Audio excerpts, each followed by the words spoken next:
today or even yesterday. In the past years, we have been launching procurements for over-the-horizon radar, for Arctic icebreakers, in addition to the ones we already have, for NORAD modernization. And here, I will say that we are very closely partnered with the United States in terms of continental defense. So when we think about the Arctic, we have to ensure that it's not just NATO that we are focused on. NORAD, and in particular the role that Canada and the United States play in aerial surveillance over the Canadian Arctic, is extremely relevant and important. These two systems of collaboration are complementary. And the fact of the matter is that we need to all acknowledge the changing global threat environment and the importance of supporting each other, collaborating with each other in terms of our capabilities in the Arctic and our diplomacy in the Arctic. And the final point I'll make is we have an Arctic foreign policy, and we've had one for years. We opened a consulate in Nuuk, Greenland. Thank you for hosting us, because we believe in expanding our presence in the Arctic, and we want to do that in collaboration, especially for purposes of Indigenous peoples and Inuit, the original owners of the land. We will also open a consulate in Anchorage this year for the very same reason. Our approach is collaborative.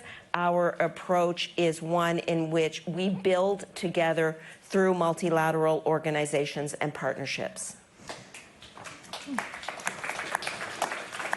It's okay, you can clap. We love claps. We love applause.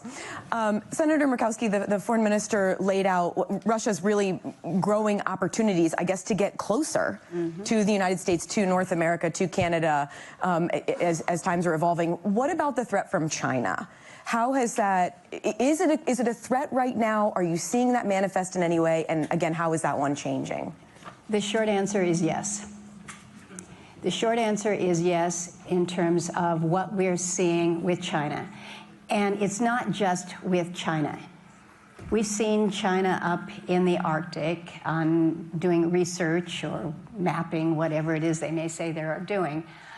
But the new factor here is what is happening together in cooperation with Russia, whether it is the joint bomber operations that we are seeing flying over the north, that we are sending up our fighters to intercept, whether it is the Coast Guard and naval vessels that are operating jointly. Used to be the Russians would lead, now we're seeing actually the Chinese lead some of this. So what we're seeing is what is unusual. Now, you have mentioned the proximity to Russia, and I think particularly when we're sitting here in Munich, it's easy to just think about the eastern side and the threat from Russia from here. But for us in Alaska, it is very real. It is every day. It is 2 miles. 2 miles between Little Diomede, which is U.S., and Big Diomede, which is Russian. 57 miles from basically the shoreline of Alaska to the shoreline of Russia. So it is real. We see it. We feel it. And I think the geography hasn't changed. I'm fascinated, too, that we have such a full audience today, and I'm encouraged by it, but I'm just going to tell you, the map hasn't changed. Alaska was always sitting there. Canada occupies as much of the Arctic as it does. Greenland is massive. The geography hasn't changed, but the threats have changed, and the threats have changed because we have seen the warming temperatures due to climate change that are opening up these avenues of commerce. That we are seeing the threats to infrastructure that we had previously built up in the Arctic that are now challenged. We are seeing changes to this threat because of this combined operation or cooperation between Russia and China.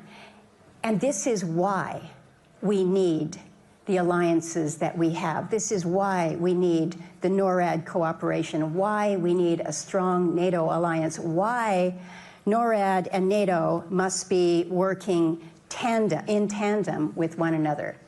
Because the alliance that we're seeing with China and Russia right now, think about where else on the globe they're partnering, they're working together. It's in the Arctic. So that should send as much a message as we need about why the Arctic matters right now from a security perspective. So there is much that must be done, and I'll end my comment. Several of you have noted high north, low tension. It came to my attention yesterday that somebody said it should be high north, low attention. Oh. Because in fairness, we have not been paying attention to the Arctic as we need to from a security perspective. We've made investments in the past, and we've walked away. And now we want the opportunity to dust them off, to build them back up at what cost? That's why we're here. So I was very struck by the Munich Security Conference. When you go on their website, there's this highly produced video, and it's an elephant that's walking, and it says, we're going to address the elephant in the room. So I'm going to address the elephant in the room because, yes, there are these threats, but one of the major reasons I suspect that a lot of people are here tonight, in addition, obviously, to seeing everyone who's up on stage, is the fact that President Trump has been talking about the U.S. owning Greenland. So I just want to get that out. He spoke about it again yesterday. Madam Prime Minister, he said last night that, that the United States is in negotiations to take Greenland. You've said in the past that he should be taken seriously when he's talking about these things. Do you believe that President Trump still wants to own Greenland? Unfortunately, I think the desire is the same. It's something we, of course, talk a lot about. And I would also add that I think the pressure on Greenland is totally unacceptable. We are talking about threats, but as you often say, Jens-Frederik, the people of Greenland have never been threatened before by anyone. So I think the pressure is unacceptable. I think we have been very clear from Greenland and Denmark, and by the way, from all of our allies, Canada and Europe, and good friends in the US, that there are, of course, things that you cannot compromise on. Our basic values, the cornerstone, I mean, of our democracy is, of course, the respect of other states' sovereignty and territorial integrity, and, by the way, a people's right for self-determination. There's a very proud people living in Greenland. So there are things that we cannot compromise on, and that, by the way, we will not compromise on. But there are other things we can do together, and we have already been talking a lot about it. We have as many of you probably know, a defense agreement. The Kingdom of Denmark and US, we have had it since 1951. It gives a very, I mean, it's very easy for US to have a stronger footprint in Greenland. At some stage, they had 17 bases and 10,000 soldiers. Now there's one base and 200, 230, 40-something people there.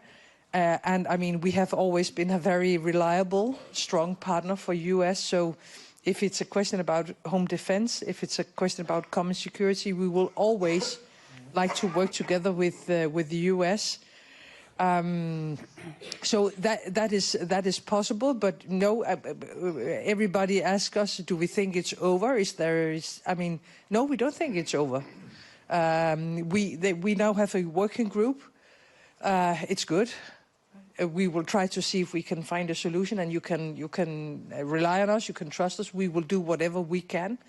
But of course, there are red lines that will not be crossed, and we will stick to our strategy. Mr. Prime Minister? Yeah, thanks. And I just want to add that I don't think it's an elephant in the room anymore. He's pretty transparent and has been for 14 months. And the pressure on the Greenlandic people, if I think about my people, we are so proud. We live in a harsh environment. We are resilient. We live in a land where nobody were able to live for many, many, many years. There's a reason why we are the ones left. And still... and there's a reason why it's us that has built that society up for many years. It's not an elephant in the room. But I also want to say, and I think this is very, very important, the pressure on us is unacceptable. We all know the story. But I don't think it's only about us. This is not only about Greenland. Imagine a NATO country acquiring, taking, threatening an ally. Where would the world stand if that happened? We would be a puzzle. We would be a puzzle in a big game. And what would prevent those, America, if they did that, USA and Russia and China, to split up the world in 3 big blocks if this was allowed? It's outrageous. And I don't think we can lower shoulders either. I think we have taken some steps in the right direction. Dialogue, respectful and dialogue in a working group, so we don't communicate through the media, where we wake up to threats every morning and so what, outrageous. But now we are speaking together more directly through the right channels. And now we have and I also want to state from the get-go, Mette said it a bit, in terms of the threats in our region and the threats from Russia and China, the paradox is the Greenlandic people has never felt threatened, and first time they felt unsafe for real when an ally talked about acquiring them, buying them and so on. It's outrageous. But we are taking steps in the right direction, I think. I think the NATO Arctic insurance is century is good, and I think the exercises in Arctic endurance were a step in the right direction too. And we all agree on we need to do more in our region in terms of security, and we have never disagreed on it. We also have a defense agreement from 1951 that's very good for both parties, right? If the argument is that there's not enough security, so yeah, that's where we stand. I needed to take that out. Thank you. Just quickly, are you?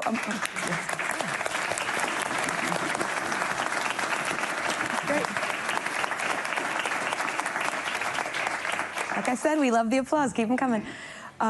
Just really quickly, do you feel confident that the negotiations actually can lead to an agreement, or is President Trump so set on owning Greenland or parts of Greenland? Do you have any indication? As I said, I think we need to take the right steps. And I think the first right step is to have a dialogue between us. But as I also said,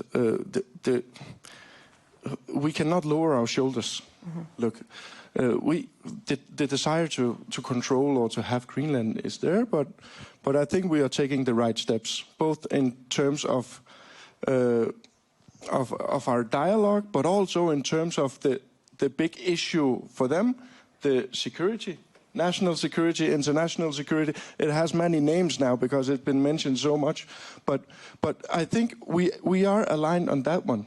And I think we have to take those discussions. And there's been very good steps in the right direction in the NATO frame that we are happy for, because we are committed to be a part of the alliance that has kept the world somewhat safe in terms of NATO countries since the Second World War. I've failed to mention that we will take some questions from the audience. Get your questions ready. I just want to do a few more while I have a moment. Minister Pistorius, you just came from NATO. Is there any recognition that NATO, I guess, dropped the ball with security in the Arctic? Or do you think that NATO has been enough of a presence there and the threat is sort of outpacing? Well, as I mentioned earlier, we need to extend that, of course, because the threat increases in the last 2-3 years relevant in a relevant measure. So it is about doing more as NATO. And if it is about security from the perspective of Washington, then it is NATO to address that problem and to solve it by joint activities, joint missions, joint operations, and a permanent presence in the High North, and in Greenland, if wanted by Denmark and Greenland. So it is about NATO, not about anybody else. And to repeat what I said this afternoon, to make that clear again, the biggest ally of an alliance threatens and questions the territorial sovereignty and integrity of another ally. This is incredible. And this damages an alliance like NATO, which has been the most successful alliance in the history of mankind. So we have to remain absolutely clear in what we are doing and saying, and therefore I was so grateful, Mette mentioned it earlier, when the European allies reacted in between days, not as everybody is supposed from them in the past, like in 2 or 3 months or weeks, whatever. In 2 or 3 days, we reacted, and sent a clear signal in any directions. Arctic has to be secure with regard to Russia and China, but it is a sovereign country, Denmark and Greenland, and that has to be respected in any context too.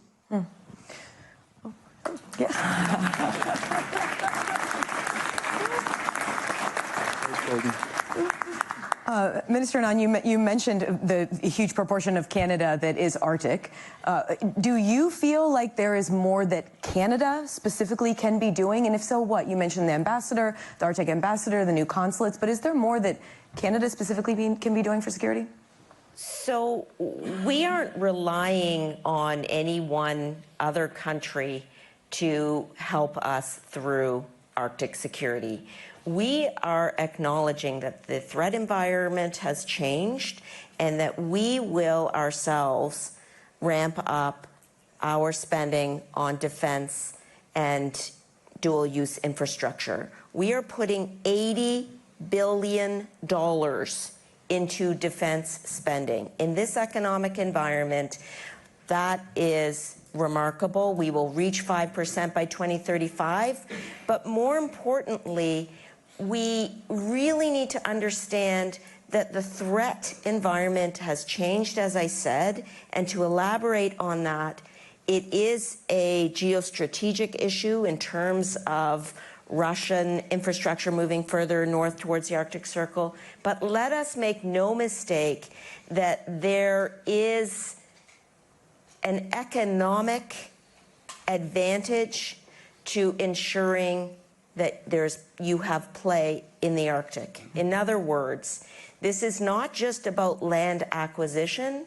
This is also about mineral exploration, energy, and economic advantage that can be gained by having propriety in the Arctic. And so, whereas historically, the threat environment could be siphoned off from military, strategic/military, and then economic, and then environmental. Now, all of these individual threats are converging, and they are converging in the Arctic. And we must be eyes wide open about the fact that there is economic advantages to be gained.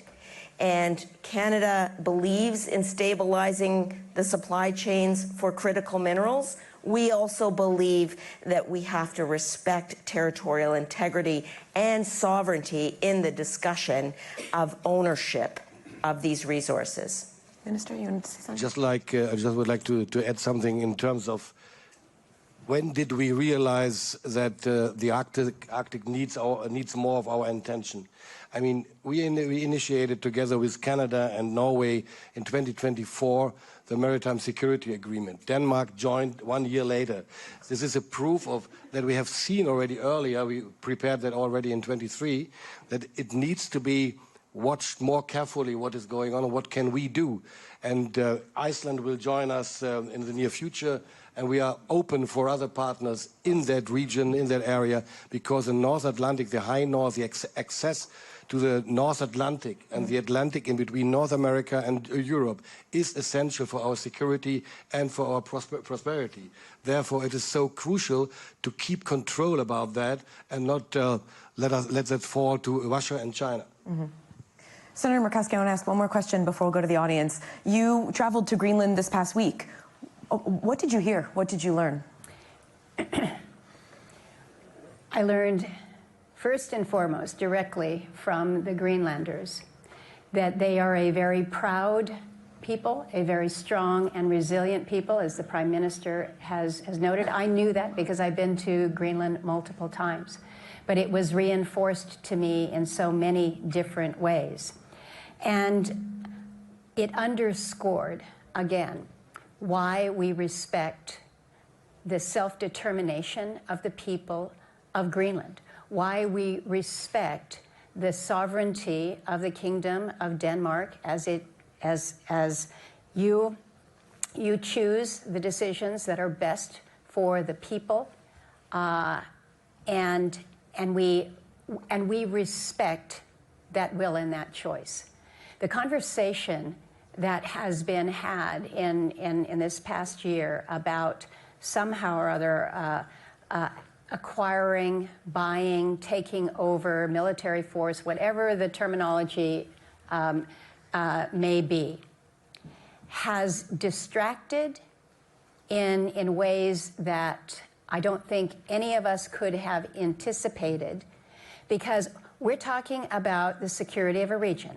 And we've been talking about it as Arctic nations for years, been taking steps. Maybe we needed to move quicker. I think we needed to move quicker. In fairness, I think the United States has actually been lagging in much of our own commitment to our U.S. Arctic. So we all have a shared responsibility in this.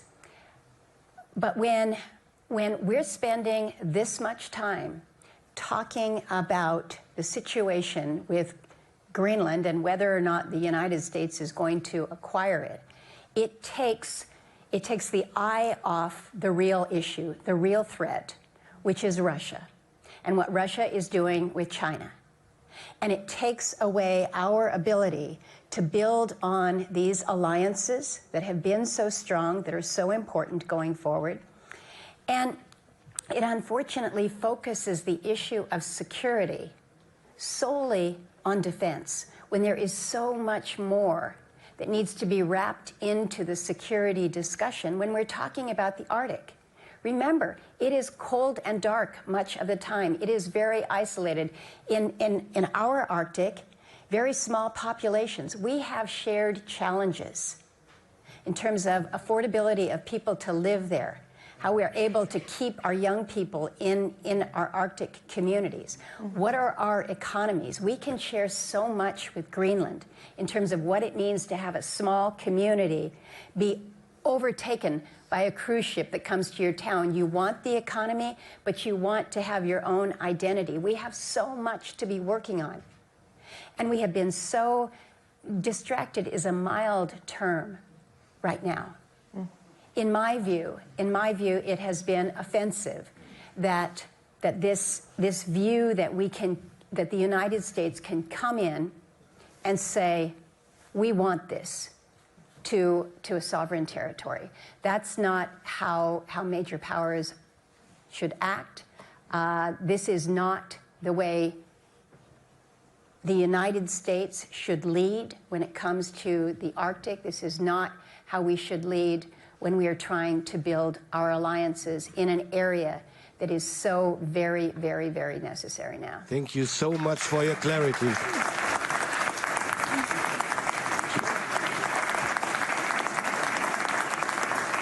I do want to take some questions. I have one very quick one for Prime Minister Nielsen. I'm just curious, how much of your time, since President Trump has really started talking about, how much of this is of your time is this taking up?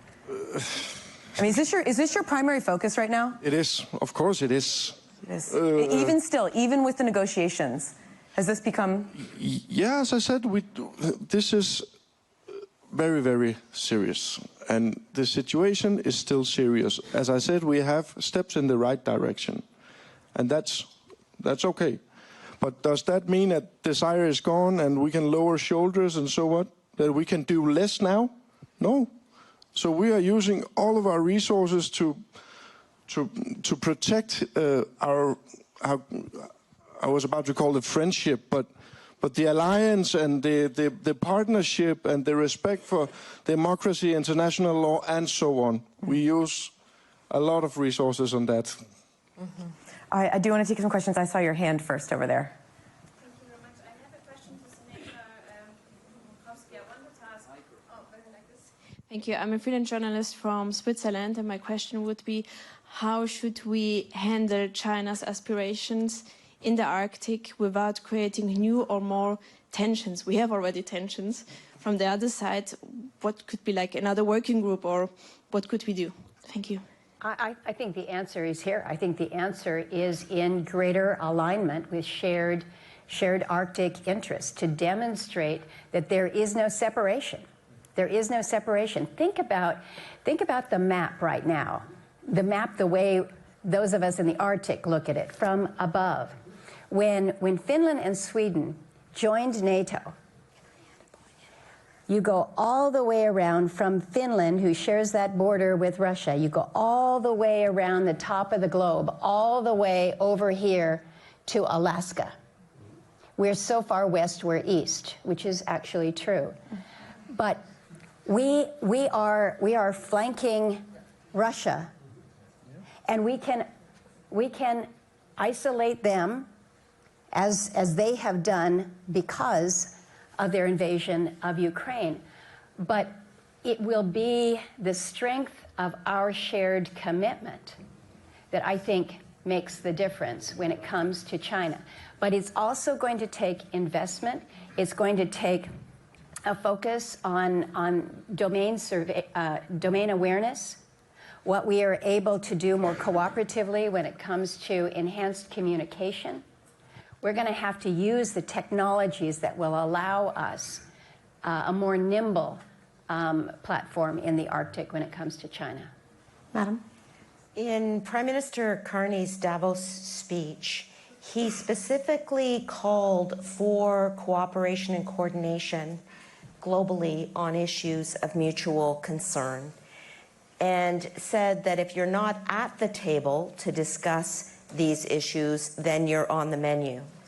And in particular, I would like, as foreign minister now, implementing the foreign policy that was outlined in Prime Minister Carney's speech, to say that this is a key example of the way in which middle powers can coordinate and cooperate so that our interests are not just voiced, but they are pragmatically actioned in terms of capability complementarity, in terms of support for issues that arise and threats that arise, as the EU came together and responded on the threat to Denmark and Greenland.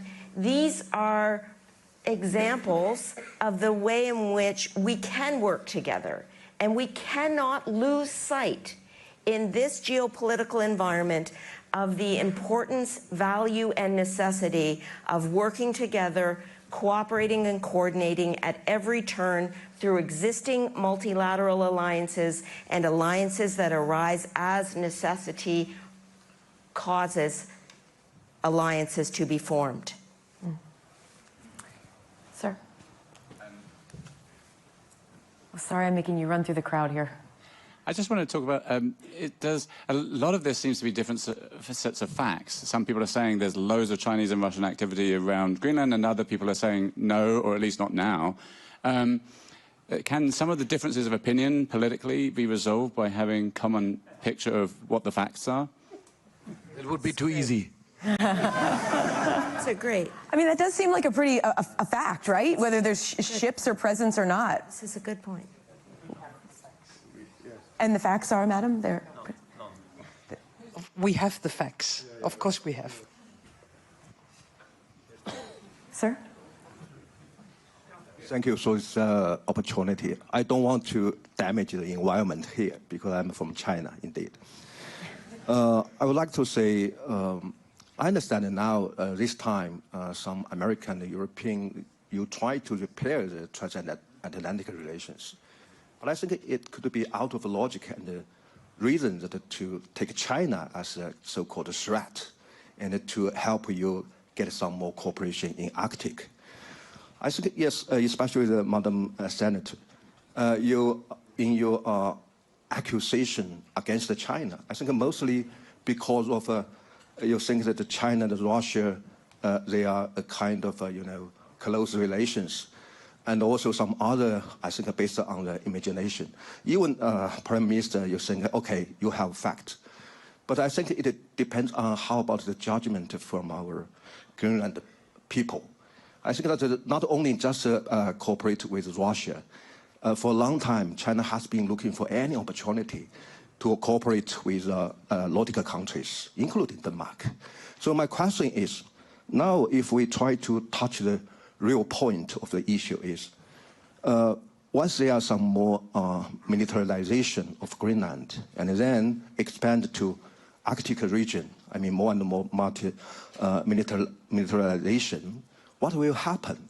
Also, American lady mentioned, okay, there will be some confrontation between NATO and Russia in Arctic region. What will happen, and especially what will happen for the whole world? Because as we know, more and more fragmentation of geopolitical tension or some other. Thank you. Does anyone want to take that? Yeah, it's a good question. I think from a Greenlandic perspective, we are very, very clear on what we want. We want to be a part of the Transatlantic Alliance. We want to be a part of NATO, and we want to cooperate very closely with countries that shares our values. Values of international law, democracy, and so on. It's a very clear answer from a Greenlandic perspective. And we are ready to cooperate with anyone that we think shares our values. And in terms of the security aspect, in some of your question, it was like you mentioned that maybe China was a tool in the debate to ramp up in the Arctic region. And somebody also said today that it's not only security, there's much more in that. In Greenland, we agree on we need to do more on Arctic security. In Greenland, we also agree on that we have a responsibility with our geographical placement. Like you said, the map still looks the same, right, Lisa? We need to do more on security, surveillance. And we are perfectly aligned on that with our friends, and we also see examples now with the Arctic Sentry and so on. That's something we in Greenland agree on perfectly. But to state it clear, we cooperate with everyone we think shares our values. That's maybe the most important. Right here. There's a... Thanks. Oh, thank you. My name is Karsten Friis. I'm a research professor at the Norwegian Institute of International Affairs. Thanks for your comments. My comment and a question, if I may, very quickly. First, the comment. I work on security and defense matters, and in a way, it's welcome that we get this focus on the Arctic. But at the same time, it takes away attention from Ukraine, which is unfortunate. So we need to be balanced here, right? It's an ongoing war, which is extremely important. So while we still have to address the Arctic, let's not forget about the real thing. My question is to Pistorius, and I think you will like my question, because I wanted to know what Germany is planning to do in defense side to engage more in the Arctic in the future. You like that one, right? I like the answer, this question, and even more the answer. And I will give you the 20 euros later. But to be serious, well, it is about what I elaborated earlier. It is about joint security, and you mentioned Ukraine in the same context. And to make it absolutely clear, what I'm talking about, or I've been talking about, is we need in NATO a 360-degree view on the threats in the world. It is the eastern flank, of course. This is our priority one in Middle Europe, of course. It couldn't be different. Ukraine is showing us what's going to happen if we don't pay attention to what is going on. At the same time, we have the threats in southern Europe, like irregular migration, terrorism, Islamistic terror, and so on. And we have the high north, which is, I couldn't have described it better than you, of course. I mean, the map is the same, and the map is absolutely clear. So what we need to do is, we need to do jointly everything we can do to cover the protection we need on the NATO territory and in the neighborhood. This is our task. This is a huge task. Therefore, I'm quite convinced that 3.5% for defense in the years to come, for core defense, will never be enough, because the challenges are increasing at the moment. It is about deterrence, not defense in the first place, but deterrence. We need to be able to deter our adversaries. And to that Chinese colleague, is he still there? I think he took off. You need to go, okay. Well, China is not the first threat in the Arctic at the moment, but they are present, and they are moving ahead more strategically than the Russians in a totally different manner. But the Russian presence is impressive. And the northern fleet of the Russian Federation is impressive and is even growing in times like that while having a war against Ukraine. So this is what we have to be concerned about. And of course, Germany, Denmark, Spain, Italy, France, we are all challenged to take part in what is necessary to protect our territory.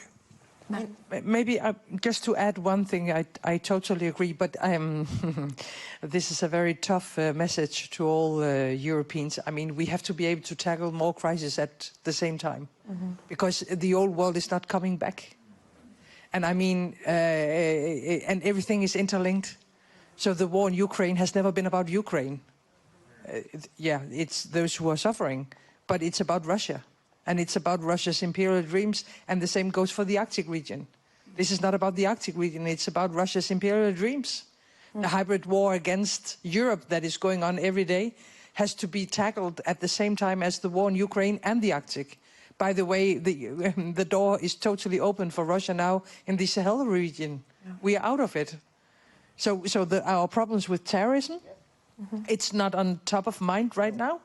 I can promise you they are going to return, and probably they will return at the same time as something is going on the eastern flank. So it's a new, I mean, forget about tackling one crisis. Yeah. We have to be able to tackle all of them at the same time. And I'm sorry to say, I think it's a part of the strategy from different parts of the world right now to throw as many conflicts, as many discussions, as many tweets, as many messages as possible on the table at the same time, so everybody's running around like a chicken without head.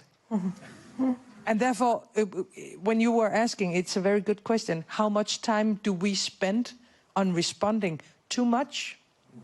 So there are two very important lessons learned.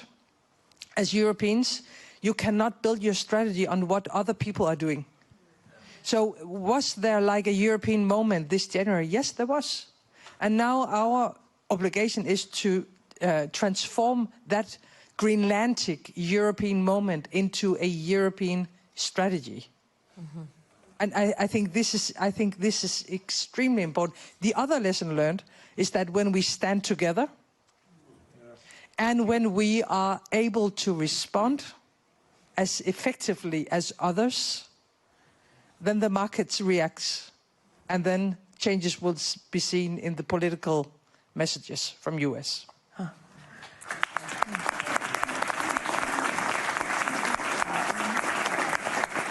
I'm so sorry. I know we have more questions, but we are out of time. You all are wonderful to come in here. It's Saturday night. It's been a long few days with a lot of information. Thank you all for being here. Thank you so much to our panelists. Thank you.